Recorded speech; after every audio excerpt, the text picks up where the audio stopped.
The advancement and diffusion of knowledge is the only guardian of true liberty. This belief was expressed by one of the founding fathers of USA. While George Washington might be a central figure in American Revolution, Thomas Jefferson, the author of Declaration of Independence, the author of US Constitution, was actually the fourth president of USA, James Madison.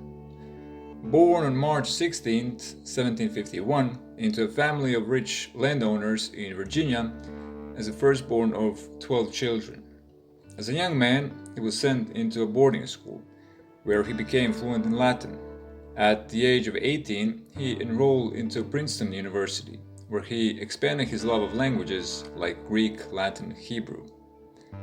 His coming home from his studies in 1772 coincided with the buildup of animosities between colonists and the British Crown. 2 years later, he joined Local Committee of Safety, a group that oversaw the local militia, and was soon given a rank of colonel. In 1776, he will be selected for a committee charged with writing Virginia Constitution. During Virginia Convention, he will also meet for the first time his lifelong friend, a fellow Virginian, Thomas Jefferson. Madison will serve as a member of Virginia State Legislature for the next 3 years. A strong believer in religious liberty, he did not take kindly to setting rule by the state of necessary religious affiliation to a specific church. Basically, it meant that when people attended the churches, they were only allowed to practice their religion in the church sanctioned by state, which in colonial America was usually Church of England. So Madison and Jefferson wrote a statute on religious liberties.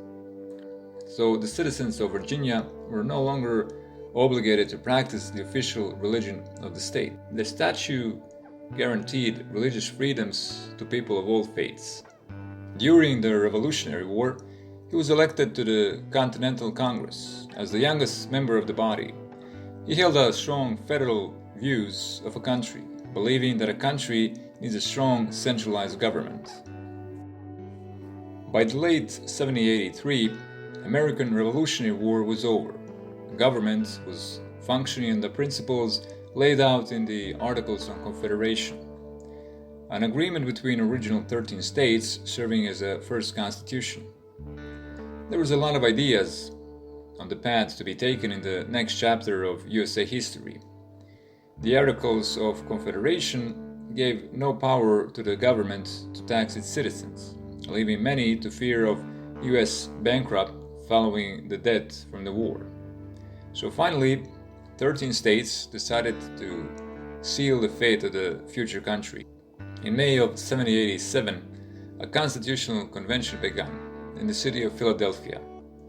James Madison was preparing himself for that moment for months, studying civilizations throughout the history and reading up on philosophers such as John Locke, Thomas Hobbes, and their understanding of the government's role in daily life of ordinary people. He came up with the first draft of US Constitution, known as the Virginia Plan.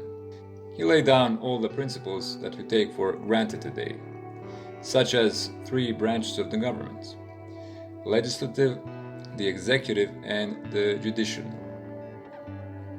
Division of legislative branch into 2 houses of chambers, Senate and House of Representatives.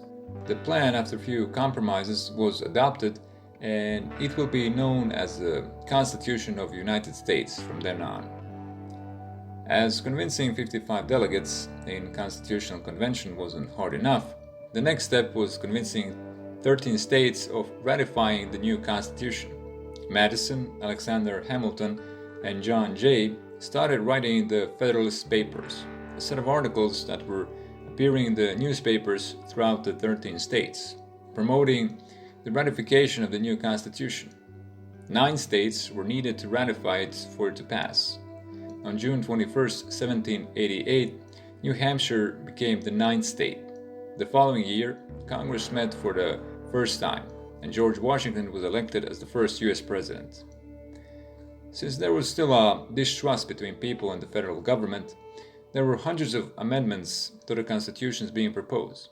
After reading through all of them, Madison submitted 12 of them to Congress, and Congress ratified 10 of them. Those 10 amendments will be known as the Bill of Rights.